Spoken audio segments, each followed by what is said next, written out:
Assalamualaikum warahmatullahi wabarakatuh.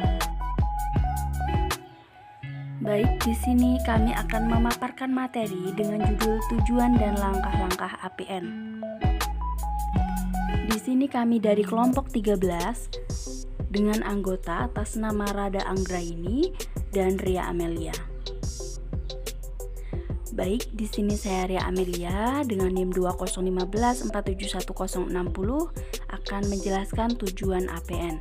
Nah, apa itu tujuan APN? Tujuan asuhan persalinan normal ini adalah menjaga kelangsungan hidup dan memberikan derajat kesehatan yang tinggi.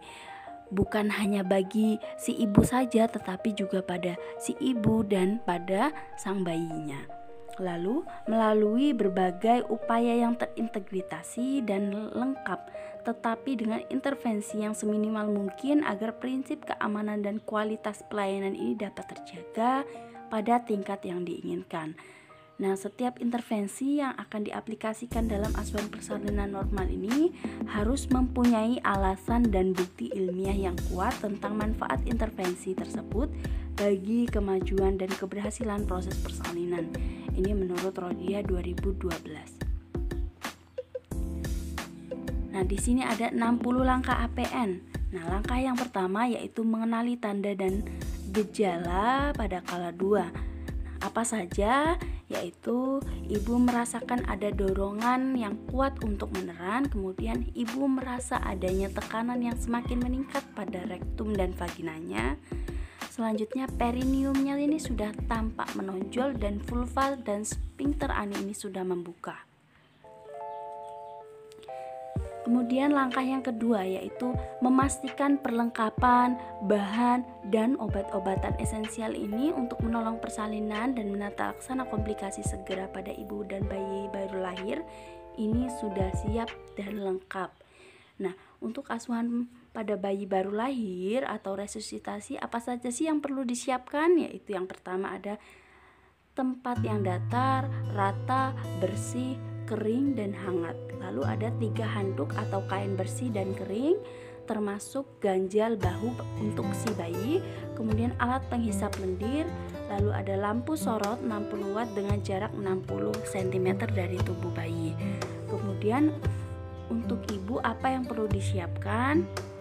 Yaitu menggelar kain di perut bawah ibu, lalu menyiapkan oksitosin 10 unit dan alat suntik steril sekali pakai di dalam partoset. Kemudian yang ketiga yaitu memakai celemek plastik atau dari bahan yang tidak tembus cairan. Kemudian langkah yang keempat yaitu melepaskan dan menyimpan semua perhiasan yang dipakai, mencuci tangan dengan sabun dan air mengalir yang bersih, dan mengeringkan tangan dengan handuk pribadi. Kemudian yang kelima yaitu memakai sarung tangan DTT pada tangan yang akan digunakan untuk melakukan pemeriksaan dalam. Yang keenam yaitu memasukkan oksitosin ke dalam tabung suntik dengan menggunakan tangan yang memakai sarung tangan DTT dan steril, dan pastikan tidak terjadi kontaminasi pada alat suntik. Kemudian yang ketujuh yaitu membersihkan vulva dan perineum dengan menyekannya dengan hati-hati dari depan ke belakang dengan menggunakan kapas atau kasa yang dibasahi dengan air DTT. Nah, air DTT ini adalah air yang sudah direbus mendidih, kemudian didiamkan selama 10 menit, kemudian disiramkan ke kapas yang akan digunakan tadi.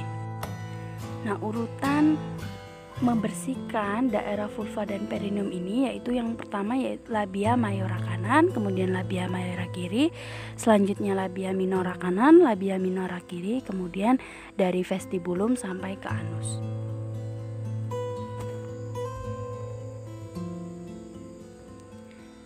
Selanjutnya yaitu melakukan pemeriksaan dalam untuk memastikan pembukaan ini sudah lengkap. Nah, bila selaput ketuban ini masih utuh saat pembukaan sudah lengkap, maka lakukan amniotomi atau perobekan ketuban.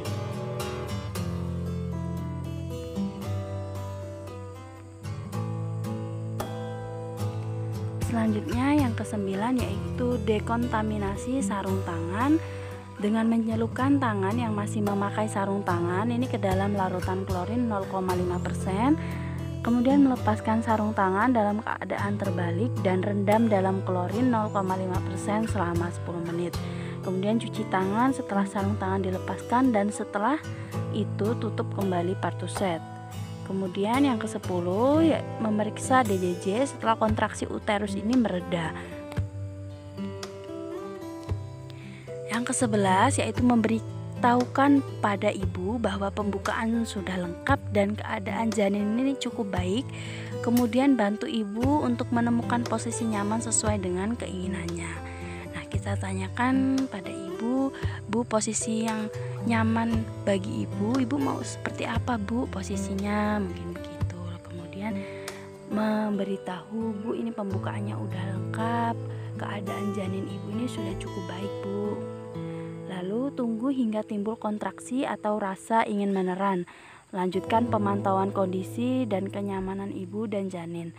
Lalu jelaskan pada anggota keluarga tentang peran mereka mendukung dan memberi semangat pada ibu dan meneran secara benar. Kemudian minta bantuan keluarga untuk membantu menyiapkan posisi meneran jika ada rasa ingin meneran atau kontraksi yang kuat. Yang ke-13, laksanakan bimbingan meneran pada saat ibu merasa ingin meneran atau timbul kontraksi yang kuat, yaitu dengan membimbing ibu, lalu memberi dukungan dan memberikan semangat pada ibu pada saat meneran, lalu membantu ibu mengambil posisi yang nyaman sesuai dengan keinginannya, kemudian menganjurkan ibu untuk beristirahat di antara kontraksinya. Selanjutnya, anjurkan keluarga untuk selalu memberikan dukungan dan semangat untuk si ibu, kemudian memberikan cukup asupan cairan per oral atau memberi minum pada ibu, kemudian menilai DJJ setiap kontraksi uterus selesai dan segera rujuk jika bayi belum atau tidak akan segera lahir setelah pembukaan lengkap, dan dipimpin 2 jam pada primigravida atau 1 jam pada multigravida. Yang ke-14, anjurkan ibu untuk berjalan, berjongkok atau mengambil posisi yang nyaman jika ibu ini belum merasa ada dorongan untuk meneran dalam selang waktu 60 menit. Bisa dilihat seperti gambar di bawah ini. Kemudian yang ke-15 yaitu meletakkan handuk bersih yang digunakan untuk mengeringkan bayinya yang diletakkan di perut bawah ibu. Nah, jika kepala bayi ini telah membuka vulva dengan diameter 5-6 cm. 16. Letakkan kain bersih yang dilipat sepertiga bagian, kemudian diletakkan di alas bokong ibu. Kemudian yang ke-17, buka tutup pertusset dan periksa kembali kelengkapan peralatan dan bahan. 18. Pakai sarung tangan DTT atau steril pada kedua tangan. Yang ke-19, setelah tampak kepala bayi dengan diameter 5-6 cm membuka vulva, maka lindungi perineum dengan satu tangan yang dilapisi dengan kain bersih dan kering. Tangan yang lain menahan kepala untuk mempertahankan posisi defleksi dan membantu lahirnya kepala, dan selalu menganjurkan ibu untuk meneran secara efektif atau bernafas cepat dan dangkal. Kemudian 20, periksa kemungkinan adanya lilitan tali pusat pada bayi. Nah, lalu segera lanjutkan proses kelahiran bayi. Nah, perhatikan ya, jika tali pusat melilit leher ini secara longgar, ini kita bisa melepaskannya lewat bagian atas kepala bayi. Nah, tetapi jika tali pusat ini melilit leher secara kuat, apa yang perlu kita lakukan yaitu mengklem tali pusat di 2 tempat dan potong di antara 2 klem tersebut. 21. Setelah kepala lahir, tunggu putaran paksi luar yang berlangsung secara spontan. 22. Setelah putaran paksi luar selesai, pegang kepala bayi secara bipanetal. Kemudian anjurkan ibu untuk meneran saat kontraksi dengan lembut. Gerakan kepala ke arah bawah dan distal hingga bahu depan muncul di bawah arkus pubis, dan kemudian gerakan ke arah atas dan distal untuk melahirkan bahu belakang. 23. Setelah kedua bahu lahir, satu tangan menyangga kepala dan bahu belakang, Tangan yang lain menelusuri lengan dan siku anterior bayi serta menjaga bayi terpegang dengan baik. 24. Setelah tubuh dan lengan lahir, telusuri tangan atas berlanjut ke punggung. Kemudian bokong, tungkai, dan kaki. Pegang kedua mata kaki dengan cara memasukkan telunjuk di antara kedua kaki dan pegang kedua kaki dengan melingkarkan ibu jari pada satu sisi dan jari-jari lainnya pada sisi yang lain agar bertemu jari telunjuk. 25. Melakukan penilaian selintas. Nah, apa saja yang perlu dinilai, yaitu apakah bayi ini lahir cukup bulan, apakah bayi ini menangis dengan kuat atau bernapas secara kesulitan, atau apakah bayi ini bergerak dengan aktif ataukah dengan tidak. Nah, bila salah satunya jawaban itu tidak, maka lanjutkan ke langkah resusitasi pada bayi baru lahir dengan afeksia atau adanya masalah pada si bayi. Yang ke-26, keringkan tubuh bayi dengan cara mengeringkan bayi ini mulai dari muka, kepala, dan bagian tubuh lainnya, kecuali bagian tangan, tanpa membersihkan vernix. Kemudian ganti handuk basah dengan handuk yang handuk atau kain yang kering. Kemudian pastikan bayi ini dalam posisi dan kondisi yang aman di perut bagian bawah ibu. 27. Memeriksa kembali uterus untuk memastikan hanya satu bayi yang lahir atau hamil tunggal dan bukan kehamilan ganda. Jadi kita sebagai bidan periksa kembali bagian uterus untuk memastikan hanya ada satu bayi. 28. Beritahu ibu bahwa ia akan disuntik oksitosin agar uterus ini berkontraksi dengan baik. Baiklah, saya Rada Anggraini dengan NIM 2015-47156 akan melanjutkan pemaparan materi dari Saudara Ria Amelia. Angka ke-29. Dalam waktu 1 menit setelah bayi lahir, suntikan oksitosin 10 unit intramuskuler di sepertiga distal lateral paha. Lakukan aspirasi sebelum menyuntikkan oksitosin. Angka ke-30. Setelah 2 menit sejak lahirnya bayi, cukup bulan, jepit tali pusat dengan klem kira-kira 2-3 cm dari pusat bayi. Jari telunjuk dan jari tengah tangan yang lain untuk mendorong sisi tali pusat ke arah ibu dan klem tali pusat pada sekitar 2 cm distal dari klem pertama. Angka ke-31. Pemotongan dan pengikatan tali pusat. Dengan satu tangan, jepit tali pusat dan yang telah dijepit. Lindungi perut bayi dan lakukan pengguntingan tali pusat di antara 2 klem tersebut. Ikat tali pusat dengan benang DTT atau steril pada satu sisi, kemudian lingkarkan lagi benang tersebut dan ikatkan pusat dengan simpul kunci pada satu sisi lainnya. Lepaskan klem dan masukkan ke dalam wadah yang telah disediakan. Langkah ke-32. Letakkan bayi tengkurap di dada ibu untuk kontraksi kulit ibu dan bayi. Luruskan bahu bayi sehingga dada bayi menempel di dada ibunya. Usahakan kepala bayi berada di antara payudara ibu dengan posisi lebih rendah dari puting susu atau areola mamae ibu. Selimuti ibu bayi dengan kain kering dan hangat. Pasang topi di kepala bayi. Biarkan bayi melakukan kontak kulit ke kulit di dada ibu paling sedikit 1 jam. Sebagian besar bayi akan berhasil melakukan inisiasi penyusui dini dalam waktu 30-60 menit. Menyusui untuk pertama kali akan berlangsung sekitar 10-15 menit. Bayi cukup menyusui dari 1 payudara. Biarkan bayi berada di dada ibu selama 1 jam walaupun bayi sudah berhasil menyusui. Angka ke-33. Pindahkan klem pada tali pusat sehingga berjarak 5-10 cm dari vulva. Selanjutnya letakkan satu tangan di atas klem pada perut bawah ibu di atas simfisis. Untuk mendeteksi kontraksi, tangan lain memegang klem untuk menegangkan tali pusat. Angka ke-35. Pada saat uterus berkontraksi, tegangkan tali pusat ke arah bawah sambil tangan yang lain mendorong uterus ke arah belakang, atas, dorsocoracohial secara hati-hati untuk mencegah inversio uteri.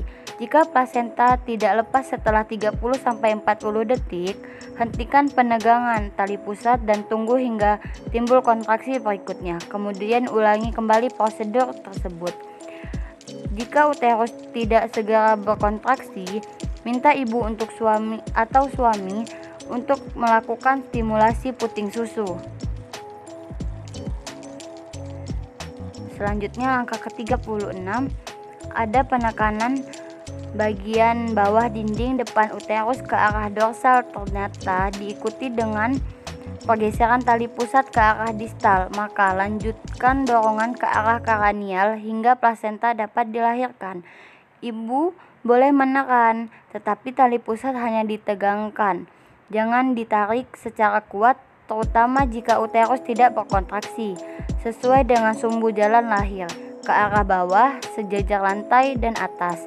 Jika tali pusat bertambah panjang, pindahkan klem hingga berjarak sekitar 5-10 cm dari vulva dan lahirkan plasenta.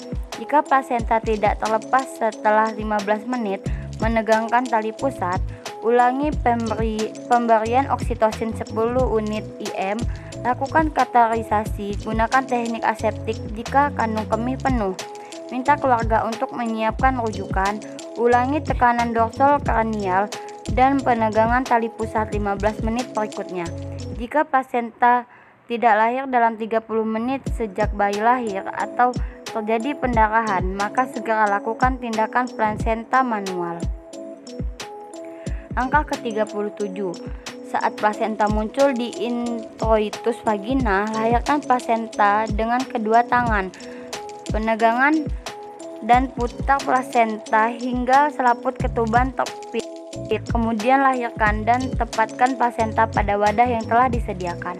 Jika selaput ketuban robek, pakai sarung tangan DTT atau steril untuk melakukan eksplorasi sisa selaput. Kemudian gunakan jari-jari tangan atau klem ovum DTT atau steril untuk mengeluarkan selaput yang tertinggal.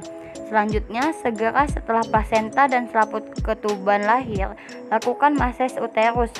Letakkan telapak tangan di fundus dan lakukan massage dengan gerakan melingkar dengan lembut hingga uterus berkontraksi, fundus teraba keras. Lakukan tindakan yang diperlukan: kompres bimanual internal, kompresi aorta abdominalis, tampon kondom kateter. Jika uterus tidak berkontraksi dalam 15 detik setelah penata laksanaan alonia uteri, rangsangan taktil massage.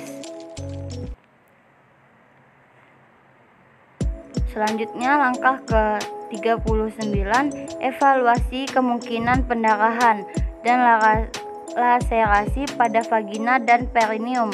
Lakukan penjahitan bila terjadi laserasi derajat 1 atau derajat 2 dan atau menimbulkan pendarahan. Bila ada robekan yang menimbulkan pendarahan aktif, segera lakukan penjahitan. Angka ke-40, periksa kedua sisi plasenta maternal patella. Pastikan plasenta telah dilahirkan lengkap. Masukkan plasenta ke dalam kantong plastik atau tempat khusus.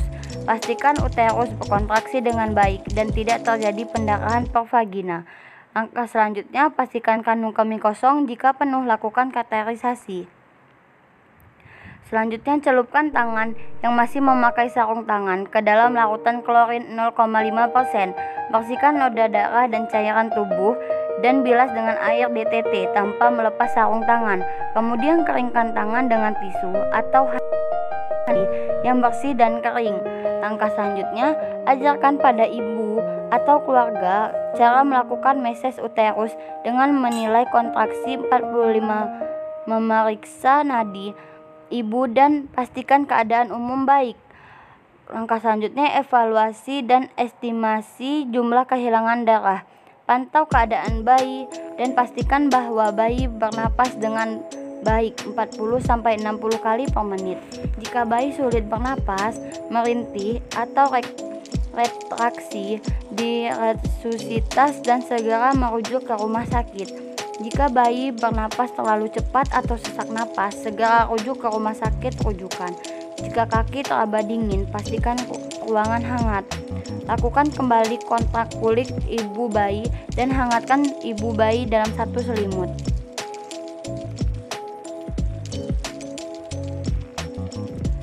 Selanjutnya, bersihkan ibu dari paparan darah dan cairan tubuh dengan menggunakan air DTT hingga bersih cairan ketuban, lendir dan darah di ranjang atau sekitar ibu berbaring menggunakan larutan klorin 0,5%, lalu bilas dengan air DTT. Bantu ibu memakai pakaian bersih dan kering.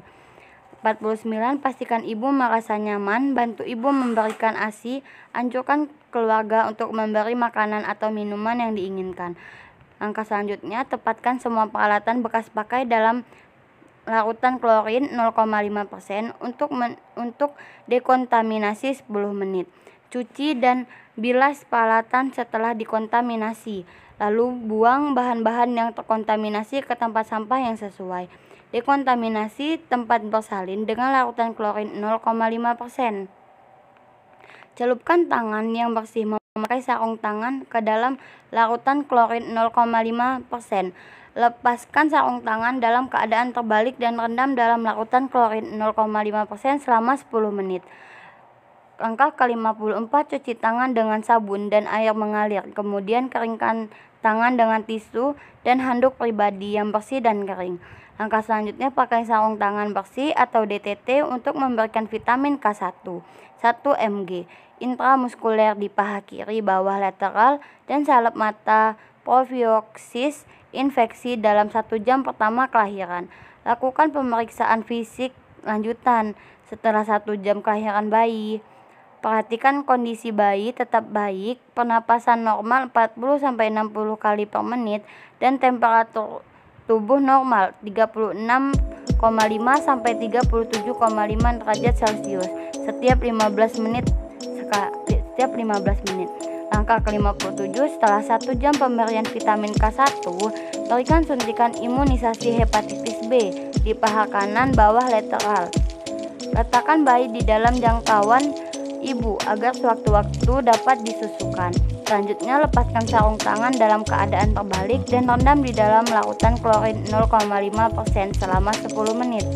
Langkah selanjutnya, cuci tangan dengan air sabun dan air mengalir, kemudian keringkan dengan tisu atau handuk pribadi yang bersih dan kering. Langkah terakhir atau langkah ke-60, lengkapi fotograf halaman depan dan belakang. Sekian, wassalamualaikum warahmatullahi wabarakatuh.